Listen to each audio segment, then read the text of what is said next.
Bien, en este video voy a explicar cómo realizar ejercicios de operaciones con vectores en problemas de física específicamente. Y se nos plantea el siguiente problema.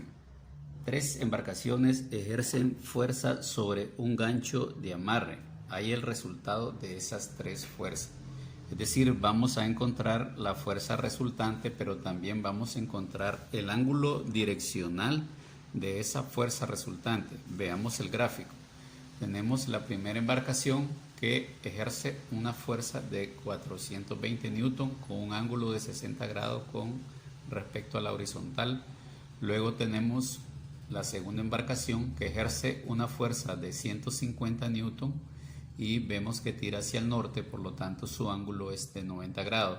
Y tenemos una tercera embarcación que ejerce una fuerza de 500 newton y está formando un ángulo con respecto al eje negativo, un ángulo de 40 grados.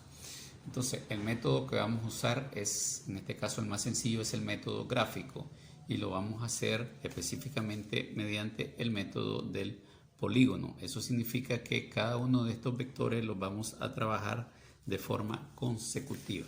Entonces lo primero que hacemos es establecer una escala. En esta escala pues es arbitraria según convenga, entonces vamos a asignarle un centímetro de mi regla, le voy a asignar un valor de 100 newton. Entonces lo primero que vamos a hacer es trazar cada uno de los vectores. Entonces vamos a trazar el primer vector, que sería en este caso F1, 420 newton son 4.2 centímetros. Entonces marco el origen y voy a medir un ángulo de 60 grados. Entonces coloco el transportador en el origen y mido 60 grados. Luego voy a trazar un segmento de recta de 4.2 centímetros. Entonces trazamos el vector 4.2 centímetros ahí propiamente.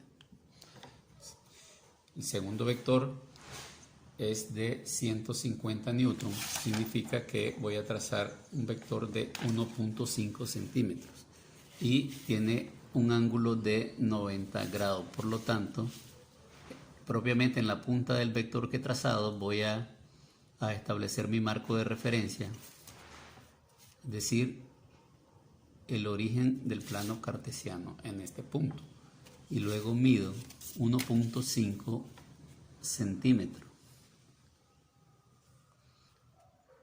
Quedaría más o menos propiamente ahí. Entonces ahí trazo el vector, sea F2, y solo me queda el tercer vector, que es 500 newton, o sea 5 centímetros. Establezco nuevamente el marco de referencia, en este caso yo lo hago punteado, y ¿qué ángulo voy a medir ahí? Entonces veamos, con respecto a la X positiva tenemos 60 grados, aquí sería 30, 90. Como forma un ángulo de 40 grados con respecto al eje X negativo, entonces significa que este ángulo de acá mide 50. Entonces 50 más 90 son 140 grados. Entonces vamos a medir 140 grados propiamente a partir de la punta del vector. Y 140 grados es aquí propiamente. Entonces vamos a trazar ahora un vector que va a medir 5 centímetros. Entonces colocamos la regla ahí y 5 centímetros es propiamente ahí.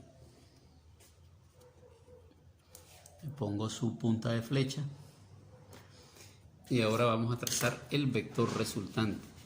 El vector resultante va desde el origen del primer vector hasta la terminal del último vector que he trazado, y aquí se van a encontrar las dos puntas de flecha. Ahora mido la longitud de este vector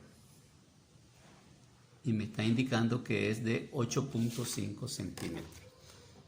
Entonces 8.5 centímetros, como he asignado a 1 centímetro 100 newton, multiplicamos 8.5 centímetros por 100 newton y eso nos da que la fuerza resultante es 850 newton. Ahora, el ángulo direccional, coloco el transportador en el origen y veo que me está marcando 101. Es decir, todo este ángulo mide 101 grados. Por lo tanto, la dirección es de 101 grados. Entonces, de esa forma hemos encontrado la fuerza resultante de forma sencilla, sin utilizar fórmulas, solo midiendo la fuerza resultante y el ángulo direccional.